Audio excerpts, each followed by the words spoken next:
This is your Fox 47 News Flash. Welcome to your Fox 47 News Flash from the Digital Newsroom. I'm Chris Lewis, and these are the top stories that we're following.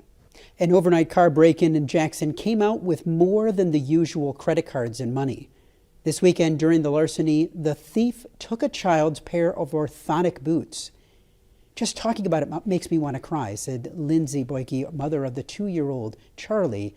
Charlie was recently diagnosed with cerebral palsy and is just learning how to take his first steps with the help of his one-of-a-kind orthotics. These keep him flat and allow the bones to grow properly while he's standing and weight-bearing, which he just started doing. So it's going to take us back a couple of steps if we don't get them back. Replacing the orthotics will cost the family both time and thousands of dollars. To avoid this long and pricey process, Boyke is asking the Jackson community for help to get them back, as they suspect that the person who stole them doesn't have them anymore. The orthotics were taken from a car near the Vandercook area in Jackson late on Saturday night. If you have them or if you find them, you're being asked to anonymously drop them off at the Jackson County Health Department's front desk or at Transcend Orthotics at 1407 East Michigan in Jackson.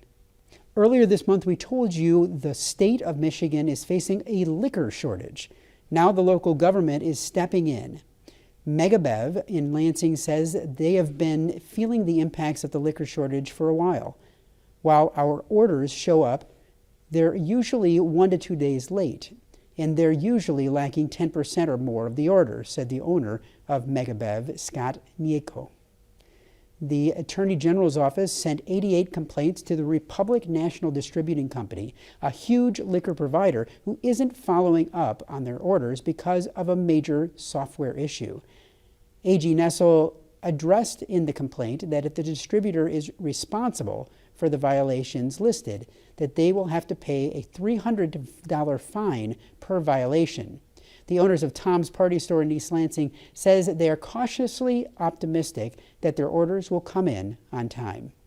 It's pretty convenient to have USB ports all over the airport so passengers can charge their phones or laptops while they wait, but it's convenient for thieves too.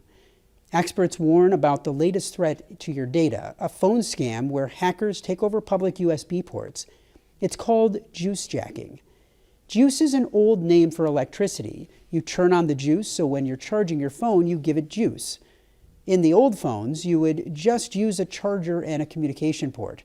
And so when you plug it in to a public charging station, if the charging station has some malicious code on it, it could pull information from your phone through the communication channel as you plug in your charge, said Jeff Detloff, president of Providence Consulting. As you're traveling home for Thanksgiving, waiting in airports, train stations, or even hitting the mall, Detloff suggests avoiding plugging into USB ports to charge your phones just to be safe. Just a regular charging station, there's no worries. It's only if someone has modified that station specifically, said Detloff. But Detloff warns malicious USB ports are hard to spot and the damage could happen quick. He founded Defeat the Breach to try to inform users about the vulnerabilities like this and how to protect themselves against attacks. The Better Business Bureau of Western Michigan says that the consequences could be serious. If it happens, the hackers now have all the data that was on your phone, and that could be anything from location tracking to apps to credit cards to bank account information, said Troy Baker from the Better Business Bureau. Because there's no visible way of identifying an affected charging station, they suggest using a 3-prong outlet or portable charger. The night before Thanksgiving is known as one of the biggest drinking holidays of the year for college students and young adults. The night has even gotten the name Drinksgiving. Joe Bell, the owner of the Peanut Barrel in downtown East Lansing, said that they're not as busy as the day before Thanksgiving as they are on game days, but it's still a good day for them. They'll have an extra person on staff to handle the crowd. It'll also be a busy night for law enforcement.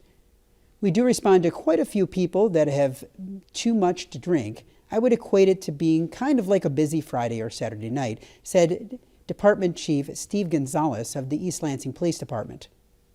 the department staffs themselves heavily to answer more calls. To encourage people not to drink and drive, the city allows people to bypass their overnight parking restrictions. A resident can either call the East Lansing Police Desk, or they can even get online and request an exception for overnight parking, and that would preclude them from getting a parking ticket during the overnight hours. Learn more about all of these and all Mid-Michigan's breaking news on fox47news.com.